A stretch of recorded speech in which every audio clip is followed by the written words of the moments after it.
Ceasefire in Iran. President Trump finds an off-ramp to the 5-week war.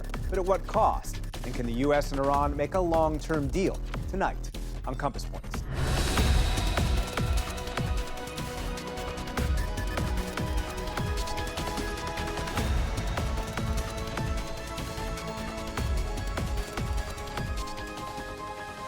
Support for Compass Points has been provided by the Judy and Peter Bloom Kovler Foundation, Camilla and George Smith, the Dorney Koppel Foundation, the Gruber Family Foundation, and Cap and Margaret Ann Eschenroder. The Judy and Peter Bloom Kovler Foundation, upholding freedom by strengthening democracies at home and abroad. Additional support is provided by Friends of the NewsHour.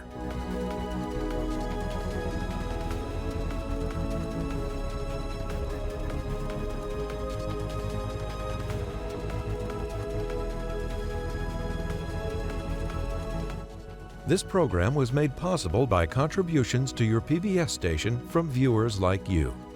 Thank you.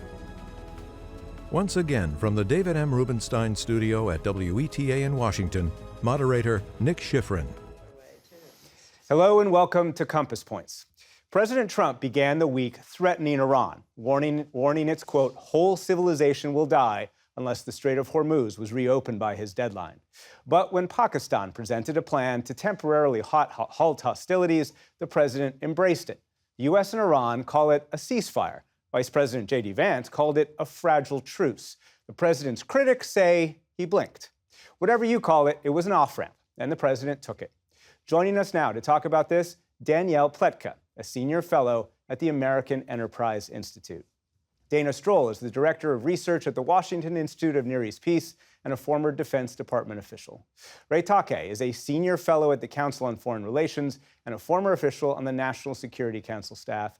And Alex Vatanka is a senior fellow at the Mideast Institute. Thank you all very much, and welcome back, all of you, to Compass Points.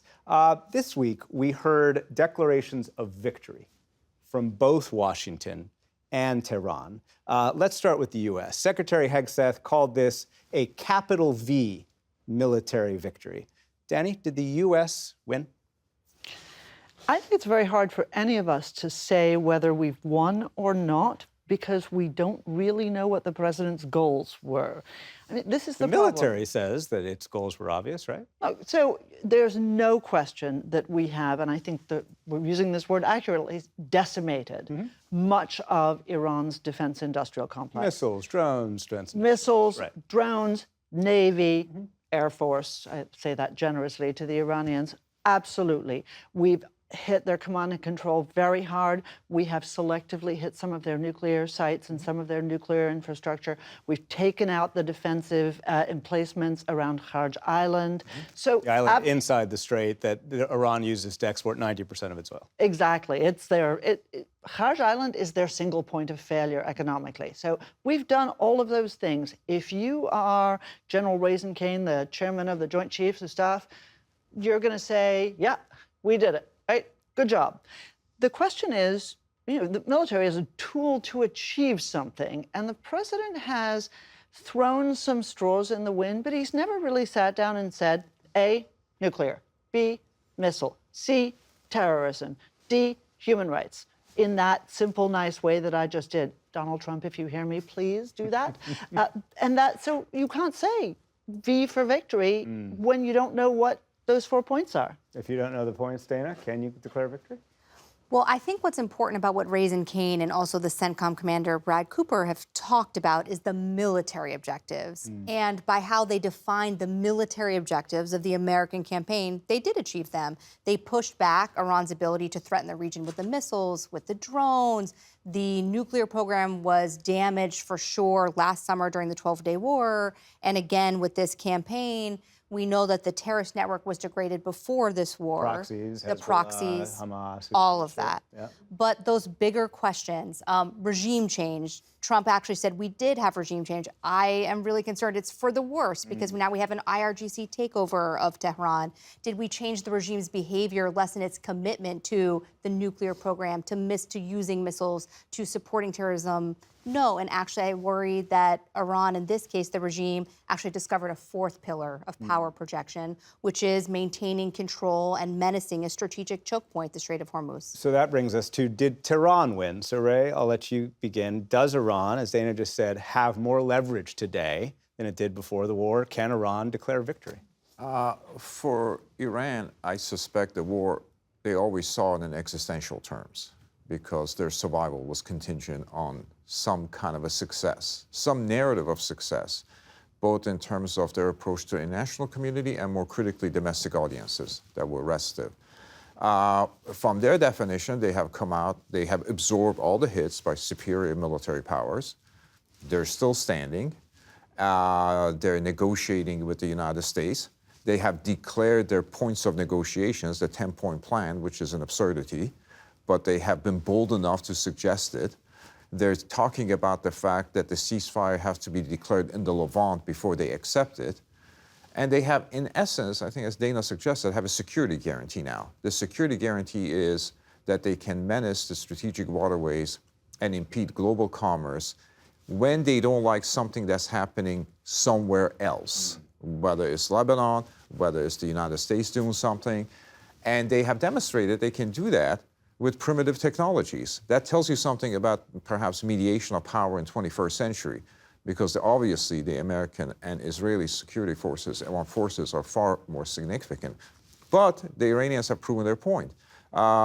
If this war ends with the Gulf security being unpredictable, then honestly, I don't see how the United States can suggest it won the war. Alex?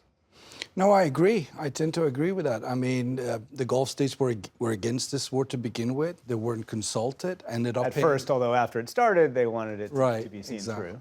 And they're still not in a position to shape where this is going. I mean, if you're Iran right now, what I would watch out for is the threat of being overconfident. I hope they don't become overconfident. This is a regime that oftentimes misreads the situation, believes in its own slogans. As somebody who remembers the Iran-Iraq war, that was a war where Iran was overconfident, and it cost the country of Iran, the people of Iran, dearly. And they could repeat that mistake because, to the point about who is running Iran, the first-generation Revolutionary Guards people like Mohsen Rezai, and I can give you names of people in their early 70s now who've been in this regime for 50 years, are still in the driver's seat. I hope and pray they learn the lessons from what they got wrong during the Iran-Iraq war, and that they actually don't overplay what they have. They, to Ray's point, they weren't toppled. They can declare that a victory, but if they overreach, then who knows? It's not just going to be another round of conflict. It could be another round of conflict with the United States backed by others, which was missing. Because the United States never really sold this idea of war with Iran in this round we just had. But that could change. If you have a country that wants to take over the Strait of Hormuz and essentially take the global economy hostage, you're not just going to get the Gulf states on board, you're going to get the Europeans, it's East Asians, and that's something Iran needs to watch out for. Well, Ray, on that point, you said actually a little bit of the opposite to a colleague of mine. You suggested that, as we've talked about here before, the Israelis see a real mission, a goal in reducing Iran's abilities. I mean, full stop, right? Iran has less abilities than it did 35 days ago. But the concern there is that you have to be willing and able to keep going back. Yes. And you were suggesting that maybe actually this war creates the possibility that we are less able to do that. The Israelis have the strategy, everybody has heard it, mowing the lawns. Well, sometimes when... And just to explain that, right? The idea is you go in, you cut off whether it's Hamas, Hezbollah, or Iran. The grass will grow back, you go in and you cut it again. Well, it's even more provocative than that, because the idea that Israelis have is you attack Iran when there's no nuclear urgency, that their conventional military capabilities, if they're resurrected, behind it, a nuclear program will eventually lurk. So essentially, you attacking Iran when there is no urgent nuclear issue. That is doctrine that makes perfect sense from their perspective. And they understood, I think, better than the Americans did, that this is not a war in of itself, but the point on a larger continuum. And the intervals between one campaign and the other campaign are determined by how great Iranian capabilities are and also how quickly they can be built back. So it's dynamic. I'm not sure if the United States will go back to mowing the lawns. And if it doesn't, I don't see how Israelis can. A middle-sized power like Israel cannot impose these costs on the global economy without superpower benefactors. And I don't think successors to Donald Trump, whether the Democratic Party, which is wholesale against this war, Republican Party, which has strong isolationist sentiment, and its standard bearer, prospectively J.D. Vance, is against this war, and even Donald Trump. It may be that everybody chewed off more than they can swallow, and now you're going to see some sort of a retreat from that position. So paradoxically, Iran could come out of this war, wage for disarmament, on a path towards some kind of a rearmament. So, Danny, what about the idea that, well, if you just kept going back into Iran every 6 or 9 months, then you would maintain this low level of defensive ability, but has this war actually made that less possible? I don't think it was ever possible. You know, I mean, when we talk about Lebanon, when we talk about Syria, when we talk about the West Bank and Gaza, we are talking about places that are either right next to or contiguous with Israel. So that it makes life much easier. But one thing that I think is hugely important that you underscore, and this is a point for the Islamic Republic, for the regime, is that they have shown their ability to extract enormous economic costs in a way that I don't think was fully anticipated. And while I think the Israelis, had they thought about it, might have seen this, you are absolutely right. If for the Israelis to just keep come in, come out, you know, and have the Iranians extract those costs on a regular basis, yeah, no, that's not a thing. But it's funny, listening to everybody talk about this, it's hard not to be caught up in the moment by moment, especially when we have a president who lives in the moment, who lives in the moment, but also expresses himself this way. But I think, if you pull back for a second, and I wonder whether the president is going to consider these factors. If you pull back for a second, what you are looking at is two extraordinarily important and radically different outcomes for the United States. You mean that's possible moving forward? Right. If, one, this succeeds beyond our wildest dreams, and I think there's, look, it can, for sure. We do have an ally on the ground. We do have the Iranian people who hate this regime. They're limited in their capacity, but they are definitely a tool. Let's just say, if we succeed beyond our wildest dreams and this regime is gone, that is certainly my wildest dream, right? You are looking at the transformation of the Middle East. And that's certainly what the president suggested was possible through this war. Iran has dominated for 47 years, and it is the shaping power inside the Middle East, right? Hezbollah, the Houthis, the Popular Mobilization Forces, Assad, Hamas, everything. They have their fingers in every pie. We get rid of them, we can finally, pivot to Asia. If we lose, right, if we are taken down by these tin pot mullahs, right, and their craptastic weaponry.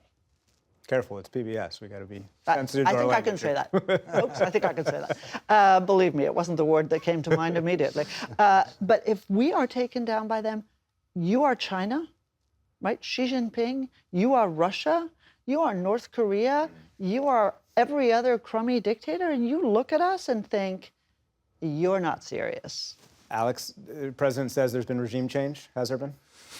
No, there hasn't really been regime change. There's been a change of personality at the top, but when you look at about a dozen or so key individuals that are senior members of the Revolutionary Guards, they've been there since pretty much 1979. They were young men in their early 20s when they joined this Khomeini's revolution. They went through the Iran-Iraq war and all the years since. And the big question isn't so much whether you have new personalities. The big question, which I'm not sure which way they're going to go, but the big question is, did they take a lesson from this war that says, we can't repeat this again? And if we need to make adjustments, then we should. That includes their position on the United States, their position on Israel. This whole idea of forward defense and relying on Arab militias around the region, because the Arab militias were not able to prevent war coming to the skies of Tehran. They have a population in Iran that, never experienced anything like this, never anticipated anything like this. This is not the Iran-Iraq war, where the war was fought along the borders, 500 miles away from the capital. This happened in the Iranian capital, 10 million people. This impacted lives across the board. The regime has to take that into account. And Dana, I see you shaking your head, but I want to bring us back to why the president accepted this ceasefire, or according to officials I talked to, actually pushed Pakistan to offer the ceasefire so the U.S. could accept the ceasefire. And I want to take us back to early in the week, because that's I think we really have to not forget about this and some of the president's rhetoric.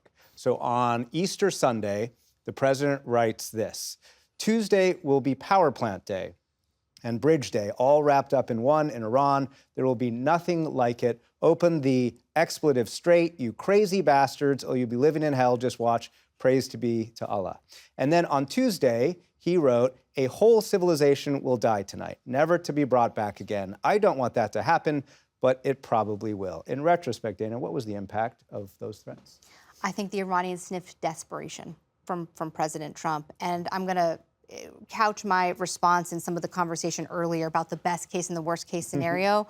I think we're going to end up somewhere in the middle, because the Israelis have only been able to mow the grass against Iran's proxies because they've benefited from a platform of U.S. military support in the Middle East for decades. And what was built up from January, which was all about defending the Iranian people, to enable these huge operations over the past 6 weeks, was the U.S. military buildup. 2 aircraft carriers, the Marine Expeditionary Unit, ground forces, the special forces, more fighter squadrons than the Middle East has seen maybe since the height of the Afghanistan and Iraq wars, or even more. And the expenditure of munitions, of missile interceptors. The United States cannot do this every 3 to 4 years. I think the region understands. Let alone every 6 months or 9 months. Let alone every 6 months. So not only is the United States not going to mow the grass, it cannot enable Israel to mow the grass in this manner every 3 to 4 years. And the costs, the American people are only beginning to understand what the financial costs were, the impact on the American taxpayer. That debate is coming, and at a terrible time for Trump, ahead of the midterms. Danny, on that point, I mean, the president seems to have escalated to de-escalate in some ways, but that last point that Danny made also, is there, did the president read the room, so to speak, and realize that, the gas prices were really a big deal for Americans, and they just didn't see the point of continuing the war, and therefore he felt like he needed an off-ramp? I don't think so. It's become very difficult to know what is actually happening in the president's mind, not because the president is not verbose and willing to share at all times, with much worse language than I used earlier, I should add, but we're also in the midst of a very serious disinformation campaign from inside the administration, which makes life very difficult because not everybody is on board with what the president has chosen to do. Yeah. So we're getting told by very authoritative people, very near the president, things that the president believes that the president doesn't believe. And so it's really hard for people like us, but I would say for almost anyone, to actually make a judgment. Why did he read the economic costs as being something that meant that he had to immediately move to an off-ramp? No, I don't think so. I think the president believes that he has put in place a very tough, a very resilient, and a very positive economy. Now, I don't happen to agree about all elements of that, but that is what he thinks, and he believes that we will recover very quickly from the oil shock that happened with this invasion. Is there a way, Ray, to go back to February 27th, to get back to the point where at least it wasn't so clear that Iran could close the Strait so easily and that gas prices were frankly lower for the average American? Or is that ship passed, so to speak? Not if the Gulf traffic remains hostage to Iranian whims, because that has all kinds of impact on market psychology and prices and so forth. The most important audience for this war is not in the region, it's not in the Middle East, it's not in Europe, or the American people. And today, 2-1, they're against it. And if that perception... Well, the president's base is 70% plus in support. Yes, right? But the country is bigger than the president's base. And if that perception congeals, then you're going to have a situation like the aftermath of Iraq. An America who's hesitant when sometimes it should be bolden. And I fear, given the fact that the president has not been able to offer a coherent justification for this war because of the evolving objectives, and his message on Easter Day, I mean, that was a real experience because the United States of America was condemned on Easter by the Pope. American Pope? Well, they can take comfort in that. He's not a foreigner. So that perception, if congeals, and I think it has, and I don't see this administration being able to reverse it, that creates a restraint in the system among all actors, perhaps beyond the president's base. And of course, the president tapped into that restraint that existed 10 years ago, and we thought, he would actually keep going. Alex, let me ask about the Strait a little bit more and Iran's perception of it. And I want to bring up some of the president's options or some of the president's suggestions. He's suggested at times that maybe other countries should deal with the Strait. I want to ask about that. But then he also said this to ABC's John Carl, who tweeted this, quoting the president, "We're thinking of doing it as a joint venture. It's a way of securing it, also securing it from lots of other people," suggesting somehow that Iran and the United States would toll ships together leaving the Strait. When Iran sees that, what do they think? And is that even in remotely the realm of possibility? To be honest, I think at this point, the Iranians just think the American president is playing with them. I think that's what they're going to take away from that. Because, there's nothing else in the big picture that suggests that that's where the United States is going in terms of the grand strategy, what to do with the Islamic Republic.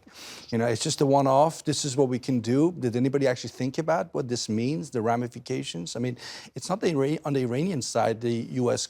businesses have potentially hundreds of billions of dollars of investment. It's on the southern side, in the Gulf countries. So what are you doing? What sort of message are you sending to those Gulf countries, U.S. allies? What message does the Gulf have today, Dana? Well, leading up to the ceasefire, I think the message from a lot of the Gulf countries is we're not asking for a ceasefire right now because you have not fundamentally enough shifted back the threats that are facing us. And in fact, in the immediate aftermath of the ceasefire, the Gulf countries continue to be hit. Although, as you know better than me, the Emiratis, the Saudis, they're not all on the same page as to whether to continue the war. The Gulf Cooperation Council countries are not a monolith, but what there were indications of was that this regime, the nature of the regime, and the fact that the regime became more hardline over the course of the war leaves us in a terrible security situation. And if you leave this regime intact with even some of the toys, that's terrible for the security positioning of the Gulf. And right now, this looks like what it is.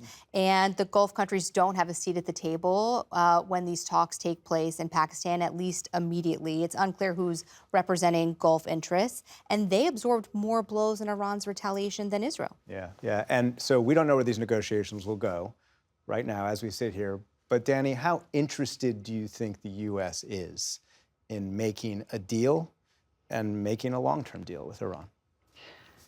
Look, the president loves to make deals. I mean, he tells us that every 5 minutes.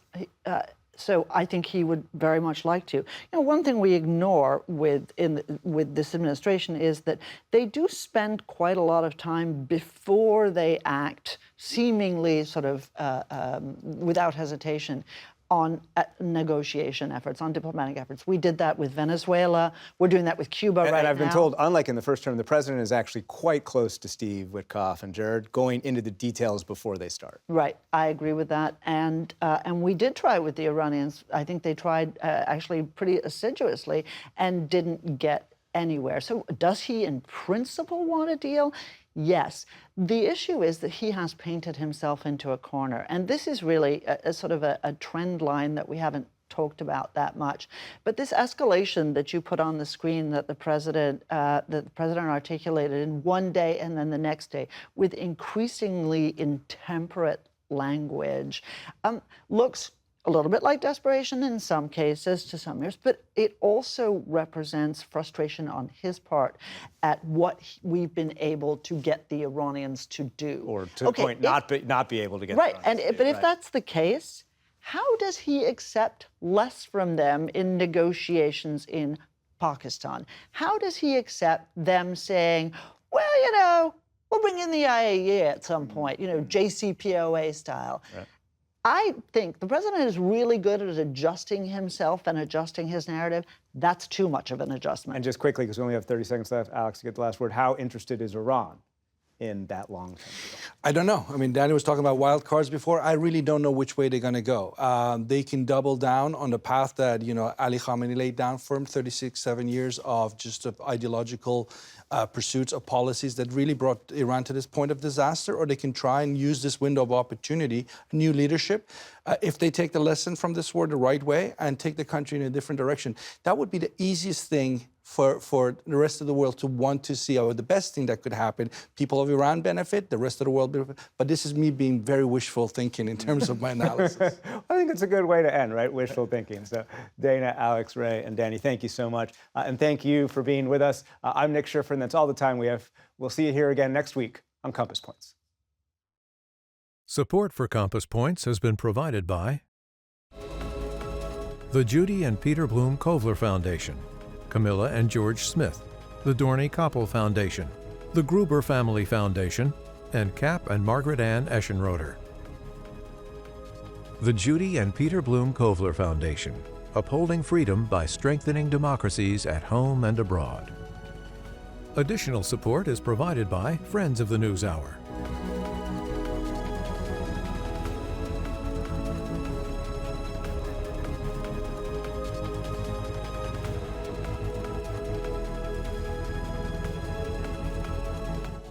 This program was made possible by contributions to your PBS station from viewers like you. Thank you.